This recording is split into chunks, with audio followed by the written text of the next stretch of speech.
Welcome to English Podcast. I am Lisa. And I'm Eric. Do you want to improve your English easily? If so, you're in the right place. So let's get started and make English easy. So Eric, what are the words today? The first word today is skeptical. Then we will continue with punctual and to storm off. Then to comply with. And the final one is under the weather. So let's start with the first word. The first word today is skeptical. Skeptical.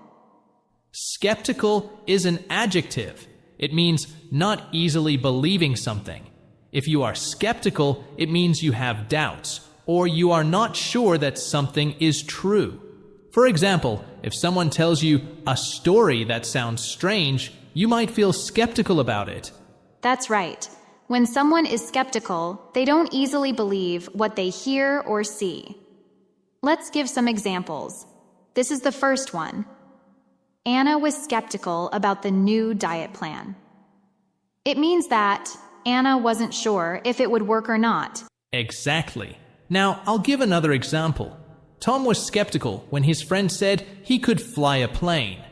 It means that Tom did not really believe his friend could fly a plane. He thought it wasn't true. So, one thing to note is that skeptical is an adjective. We often use it with the preposition about. For example, skeptical about something. Yes, that's important to remember. Now, let's move on to example dialogue. Hey Mike, have you heard about the new superhero movie? Yeah, I heard about it, but I'm a bit skeptical. I don't think it will be very good. Really? I think it looks fun. Why are you skeptical? Well, the last movie by the same director wasn't that great, so I'm not sure about this one. That was a nice dialogue, Eric. It shows how we use skeptical to talk about not believing something completely. Do you think being skeptical is good or bad, Eric? I think it can be both. Sometimes it's good to be skeptical so we don't believe everything right away. But sometimes it's also important to be open-minded. I agree. And do you think skeptical is a common word? I think it's a bit more common in formal situations, like when talking about news or information, but people use it informally too, especially when they have doubts. That's true.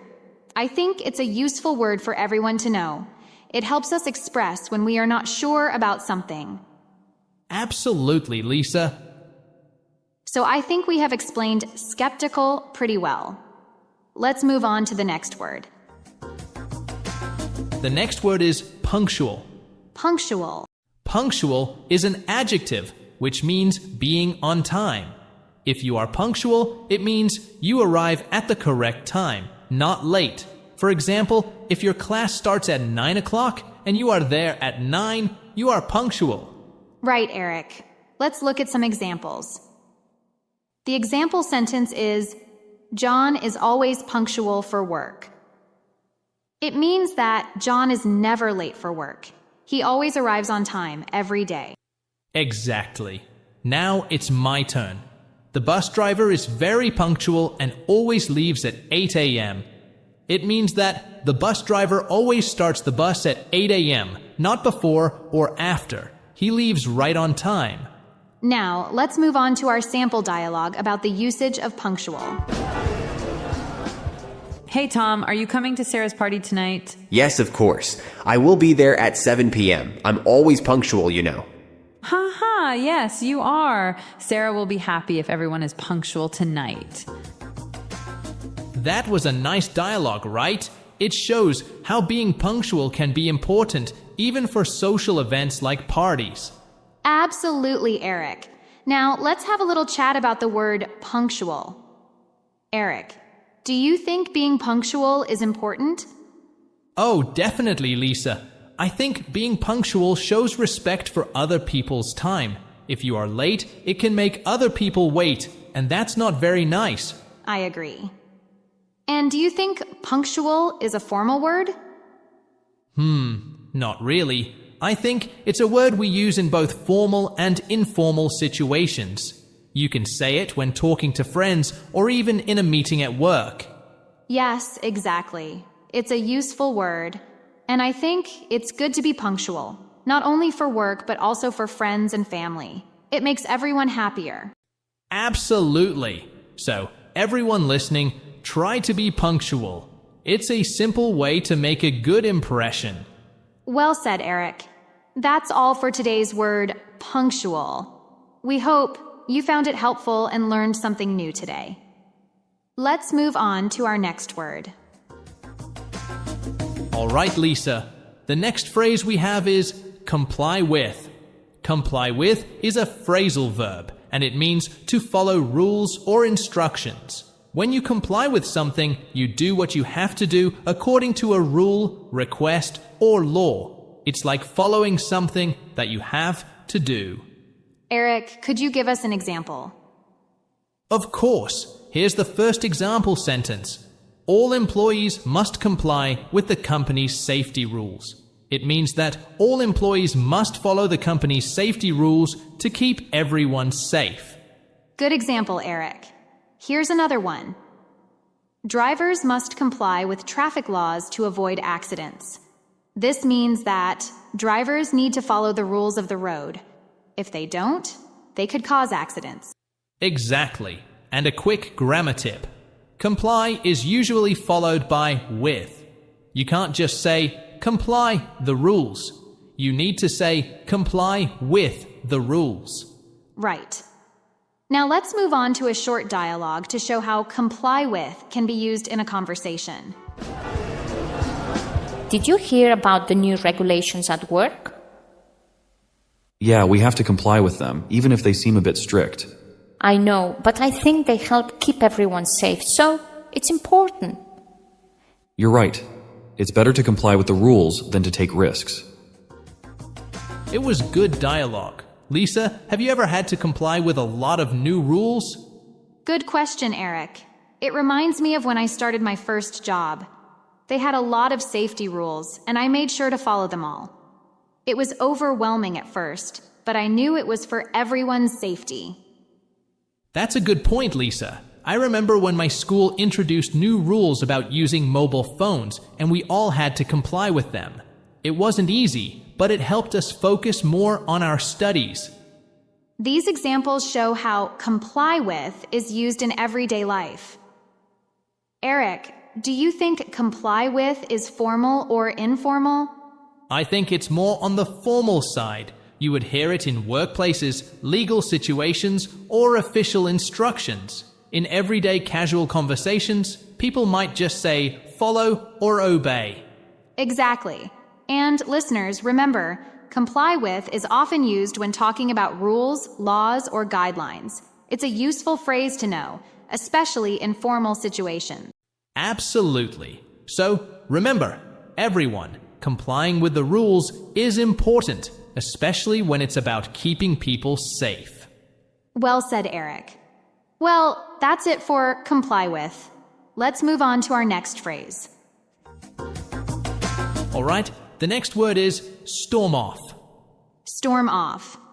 Storm off is a phrasal verb. It means to leave a place very suddenly because you are angry. For example, if you have an argument with someone, you might get so upset that you leave quickly. That is storming off.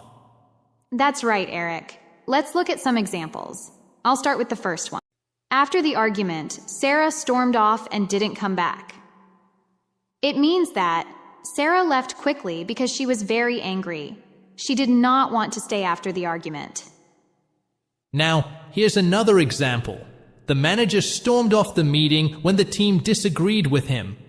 It means that the manager got angry because the team did not agree with him. He left the meeting quickly.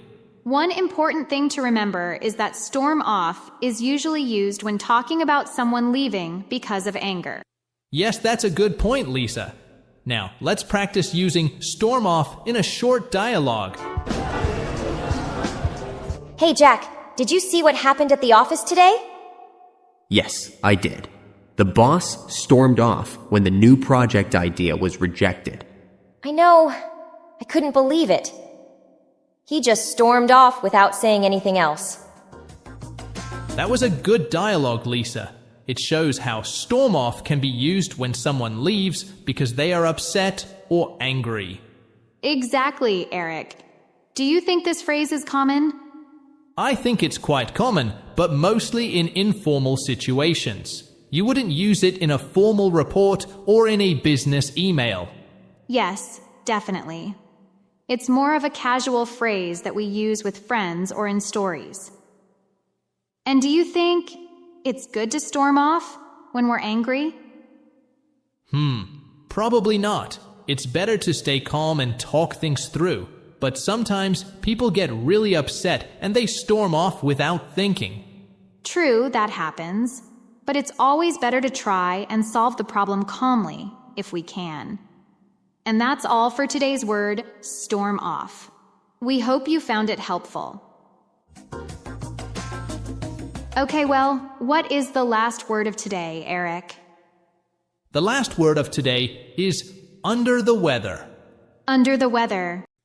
Under the weather is an idiom, and it means feeling unwell or a bit sick. It's a casual way to say that you're not feeling your best. For example, you might use it when you have a cold or just feel tired and not quite yourself. That's right. When someone says they're under the weather, they're not feeling their best. Exactly. Here's an example sentence. I didn't go to work today because I felt under the weather. This means I wasn't feeling well enough to go to work. It suggests that I felt a bit sick but not seriously ill. Good one, Eric. Here's another example. She didn't come to the party because she was a bit under the weather. This means she didn't come because she wasn't feeling well. Maybe she had a headache or was just tired. It's often used for minor illnesses or when you're not feeling great. And a quick note, under the weather is an informal phrase, so it's perfect for casual conversations. You wouldn't really use it in formal writing or in a serious medical context. Instead, you'd just say you're unwell or sick. Now, let's move on to a short dialogue to see how under the weather can be used in a conversation. Hey, David. You look a bit tired today. Are you okay? Yeah, I'm just feeling a little under the weather. I think I will become cold. Oh, I'm sorry to hear that. Make sure you get some rest. Thanks, I will. Hopefully, I'll feel better by tomorrow. That was a good example of how under the weather can be used in everyday conversation. Eric, have you ever felt under the weather? Oh, for sure. Last week, I felt a bit under the weather, so I stayed home and rested. I think it's always good to listen to your body and take a break when you need it. Absolutely, Eric. It's important to take care of yourself when you're not feeling well. By the way, Eric, would you say under the weather is more formal or informal? Definitely informal, Lisa. It's the kind of phrase you'd use with friends or family. In formal situations, it's better to say you're feeling unwell or simply not well. So, listeners, remember, if you're ever feeling just a bit off, you can say you're under the weather. Yes, Lisa, it's a nice casual way to let people know you're not feeling your best without making it sound too serious. I agree. Well, that's it for Under the Weather and our podcast today. We hope you found the words today helpful. Thanks for listening. Keep studying your English and try to be punctual and calm down before storming off. See you next time. Bye for now. I am Lisa. And I'm Eric. Do you want to improve your English easily? If so, you're in the right place. So let's get started and make English easy. So Eric, what are the words today? The first word today is cautious.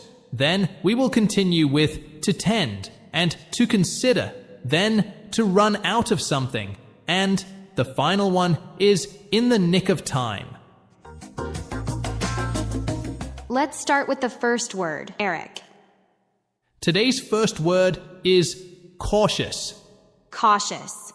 Cautious is an adjective. It means being careful to avoid potential problems or dangers. That's right. When people are cautious, they think before they act and try to stay safe. Exactly. Let me give an example sentence. The old man was cautious when crossing the busy street. It means that the old man was very careful and watched for cars when he crossed the street. Now it's your turn, Lisa. Can you give us another example? Sure. Here's another example. You should be cautious when driving in bad weather. It means that when the weather is bad, like when it's raining or snowing, you should drive more carefully. You should pay attention and avoid taking risks. That's right. Now, let's talk about how to use this word. Cautious is an adjective, and we often use it with about or of something. For example, cautious about spending money or cautious of strangers. Good point, Eric. Now, let's hear a short dialogue using the word cautious. Hey, David, are you planning to invest in that new company? I'm not sure. I'm a bit cautious about the company. That makes sense. It's always better to be cautious when money is involved. That was a good example, Lisa. It shows how people use cautious in everyday situations. Yes, and it also shows that being cautious isn't always a bad thing. So, Eric, do you think cautious is a formal or informal word? I'd say it's neutral. Cautious can be used in both formal and informal situations. It's quite a common word, especially when talking about safety or risks. Yes, I agree. Are you a cautious person, Eric? Let me think. I think I'm a bit cautious person, especially when trying new things. For example, when I was learning to ride a bike, I was very cautious at first because I didn't want to fall. I took it slowly until I felt more confident. What about you, Lisa? I think I am cautious too. For example, I was cautious when I started driving. I wanted to make sure I was safe and didn't take any risks. It's always better to be cautious than to deal with problems later on. I totally agree, Eric. Well, I think we've covered cautious pretty well. Shall we move on to our next word? Yes, let's do that. The next word is to tend. To tend. To tend means to usually do something or to often behave in a certain way. For example, if someone often eats a lot of sweets, you could say they tend to eat a lot of sweets. It shows a habit or something that happens often. That's right. When we say someone tends to do something, we mean it's a kind of habit or something they often do. Right, Lisa. Now, let's look at some examples. John tends to forget his keys. It means that John usually forgets his keys. It happens often, like a habit. Now, here's another example. People tend to feel happy in the summer. It means that many people usually feel happy during the summer. It happens a lot because the weather is nice. Great job, Lisa. One important thing to remember is that to tend is often used with to. So it's tend to do something. For example, tend to forget or tend to feel. And the noun form of to tend is tendency. Children always have a tendency to feel happy when snowing. Yes, that's an important detail. Now, let's move on to our sample dialogue. Do you wake up early on weekends? No, I tend to sleep in on Saturdays. What about you? I tend to wake up early even on weekends. I guess it's a habit from my work schedule. The dialogue shows how people can have different habits and how tend helps describe those habits. Exactly. Eric, do you think tend is a common word? Yes, it's quite common. You'll hear it in both casual and formal conversations when people talk about habits or things. That usually happen. I agree. It's a useful word to know because we often talk about things we do regularly.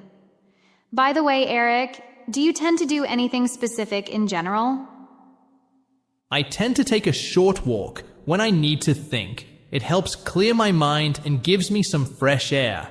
What about you, Lisa? It's a good thing to take a short walk. For me, I tend to make a list of things I need to do. It helps me stay organized and focused. It's a really helpful way to make a list. Absolutely. Well, we have explained to tend pretty well. Let's move on to the next word. All right, Lisa. The next word we have is to consider. To consider. Consider is a verb, and it means to think carefully about something, especially before making a decision. Exactly. Consider means you stop and think about something in order to make a choice or decision. Now, let's give some examples to make it clearer.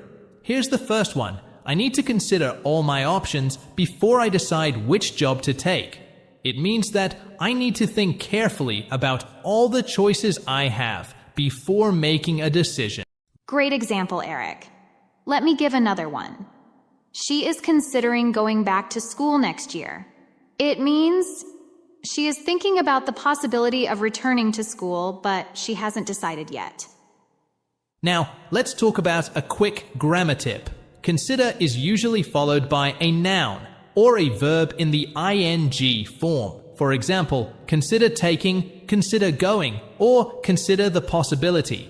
It helps show that you're thinking about doing something. Useful grammar point, Eric. Now, let's move on to a short dialogue to see how consider can be used in a conversation.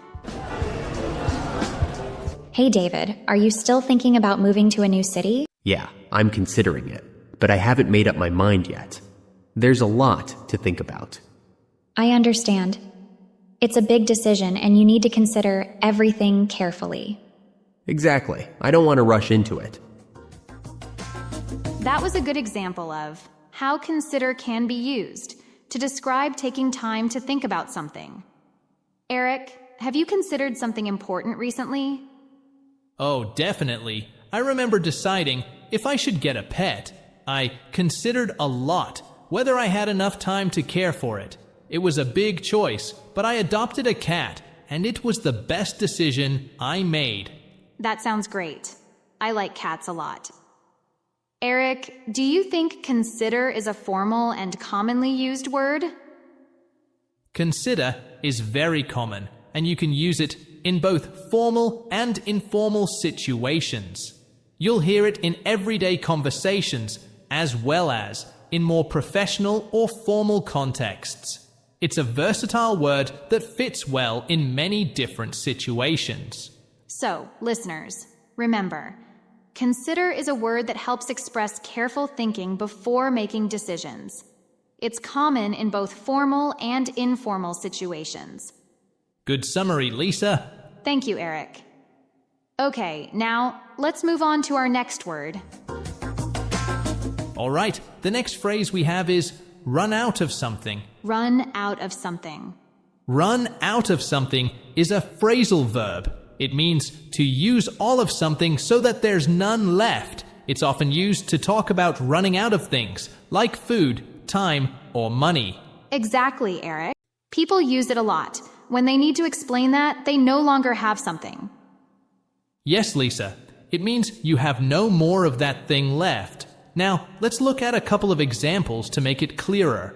Sure, Eric. Go ahead with the first example. I ran out of milk this morning for breakfast. It means that there was no milk left. The milk was completely finished. Now, here's another one. They ran out of time during the exam and couldn't finish all the questions. It means they used up all their time and there was no time left to complete the rest of the exam. Now, a quick grammar tip. It's followed by a noun. For example, run out of gas, run out of ideas, or run out of patience. It means that the thing you are talking about is completely gone. Exactly, Eric. Now, let's move on to a short dialogue to see how run out of is used. Hey David, do you want some tea? I'd love some, but I just realized I ran out of tea bags. Oh no, I have some extra if you want. That would be great. Thanks, Emma. I always hate it when I run out of something important. That was a good example of how to run out of can be used in everyday conversations. Eric, do you have any story about running out of something?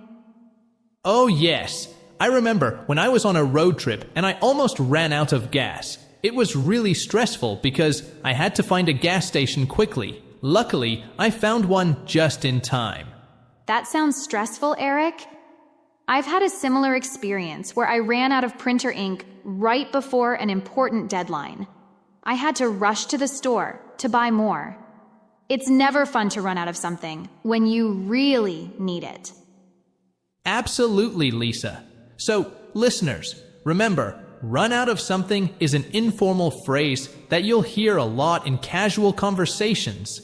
It's a useful way to express that something is all gone. Well said, Eric. I think we have explained run out of something pretty well. Let's move on to our last word today. Sure thing, Lisa. The last word today is in the nick of time. In the nick of time. In the nick of time is an idiom that means doing something just in time or at the last possible moment before it's too late. It's often used when you manage to do something right before a deadline. Exactly, Lisa. It's like when you almost miss something important, but manage to make it just in time. Here's an example sentence. We got to the airport in the nick of time, just as they were about to close the gate. This means we arrived at the airport just before. It was too late to board the flight. If we had been even a few minutes later, we would have missed it. Here's another example. The firefighters arrived in the nick of time and saved the house from burning. It means the firefighters got there just in time to prevent a disaster. If they had been a little later, the house could have been burned completely. In the nick of time is used to emphasize the urgency or the timing of an action. That's true.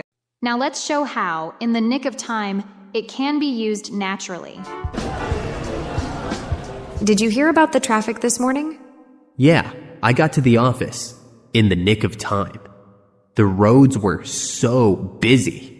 Wow, that was lucky. You almost didn't make it. I know, I was really close, but it worked out in the end. That was a great example. Would you say in the nick of time is formal or informal? In the nick of time is mostly informal, and you'd hear it a lot in casual conversations. However, it can also be used in slightly formal settings, like in an office, when you want to describe and emphasize something that almost didn't happen. I agree.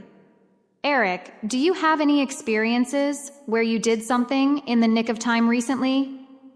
Oh, absolutely. I remember once I was catching a train and I got to the platform just as the doors were closing. I jumped in literally in the nick of time. If I had been just a few seconds later, I would have missed it.